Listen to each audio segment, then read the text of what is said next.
Bon, alors là, nous commençons le pain de châtaigne. Alors, la farine, là, la farine de châtaigne, c'est une farine qui est très grasse, hein, et est assez difficile à manipuler.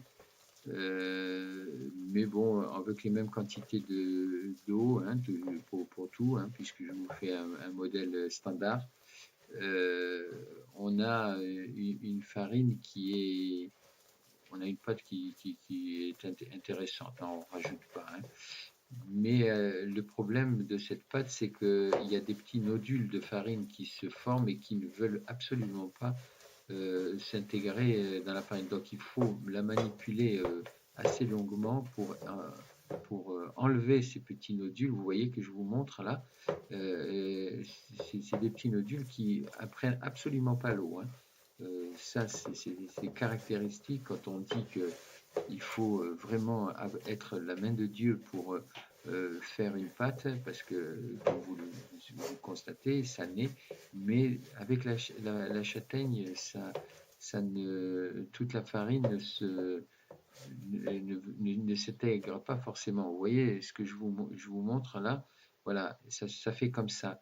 Donc évidemment, si vous laissez ces genres de petits trucs parce que vous voulez pétrir rapidement, eh ben, vous allez vous retrouver avec des petits nodules de farine dans votre pain. C'est peut-être très joli si c'était du chocolat, mais c'est pas du chocolat. Ça reste de la farine de châtaigne et c'est pas sympa, quoi. Donc il faut faire très attention à ça et bien pétrir votre pâte, hein.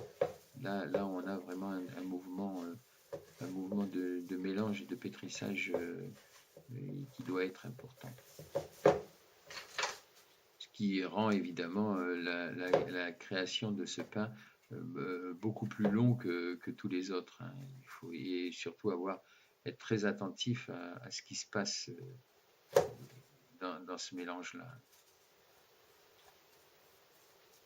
Être certain de passer partout et de bien mélanger cette farine-là. Sans ça, vous vous retrouvez avec, on va dire, des flocons de neige énormes dans votre pain.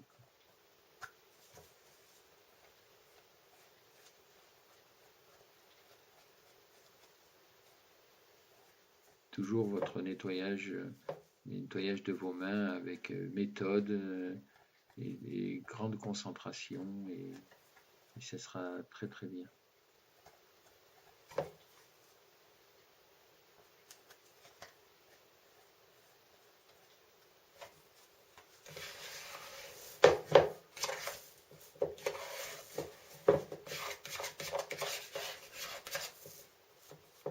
Puis on réalise sa boule comme pour les autres, hein, ça devient pas compliqué, mais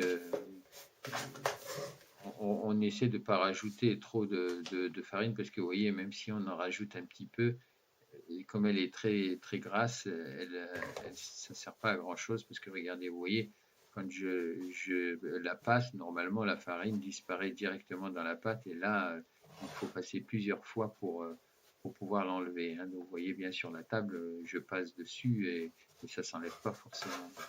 Et même sur la boule elle-même, sur la pâte, vous voyez bien que la farine ne s'intègre pas aussi facilement que ça, hein. C'est ce qu'on appelle une farine grasse, hein. On voit bien, hein. On la voit bien. Bon, ceci dit, je vous fais ici un pain intégral châtaigne. Je conseille quand même pas de faire des pains de châtaigne, hein. Il faut faire des mélanges.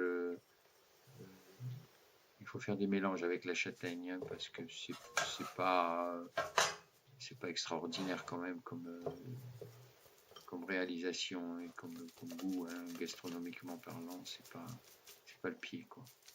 Ceci dit, c'est très bon, hein, quand même, hein. Il faut pas faites-le d'abord une fois comme ça, puis vous verrez que les mélanges c'est le mieux quand même.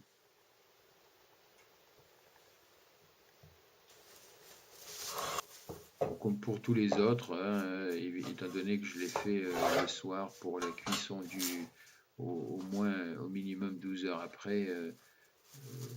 Donc, il faut, je les protège pour pas que ça sèche, quoi.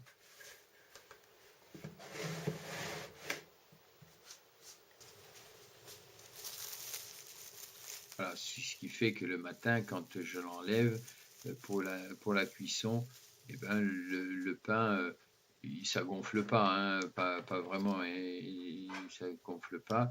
Je le coupe, ce qui sur d'autres pains, ça sert à quelque chose. Sur la châtaigne, bon, il va faire un petit truc, c'est une petite croix. Lui, c'est mieux que le riz quand même. Comme vous pouvez le voir, il y a une petite levée qui s'effectue sur le pain de châtaigne qui fait joli, on dirait un pain chocolat, quoi. C'est l'intérêt, c'est de faire croire, mais ça reste un pain de châtaigne.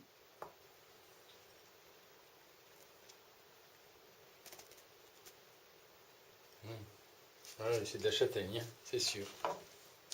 Bon, donc, eh ben, comme il veut sortir, on va le sortir.